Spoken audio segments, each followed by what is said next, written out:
صاحب مزار سے کسی بزرگ نے عرض کی کہ حضرت وقت نزع کیسا تھا، دنیا سے برزخ میں جو منتقل ہونا وہ کیسا تھا؟ تو انہوں نے عرض کی فقہی مسئلہ دیکھ رہا تھا، سمجھ نہیں آ رہی تھی، اس بحث کو دیکھ رہا تھا، دھیان ادھر تھا، جب سمجھ آئی تو ایسے سر اٹھایا تو مجھے سمجھ آئی میں تو برزخ میں ہوں۔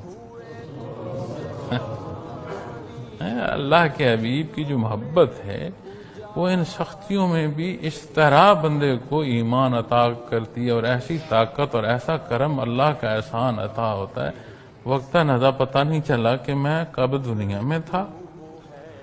وہ جو پڑھ رہے تھے، وہ جو سمجھ رہے تھے، اس کے تسلسل میں بھی انقطاع نہیں آیا۔ اسی دھیان فرماتے ہیں جب میں نے سر اٹھایا تو میں تو برزخ میں تھا، کب موت واقع کوئی پتہ نہیں چلا۔ تو اس سارے کے لیے یہ لمحات ہیں فرصت۔ میں نہیں سمجھتا کہ کوئی خالص اللہ کے حضور ارزاں ہو اور اس کا ہاتھ خالی جائے۔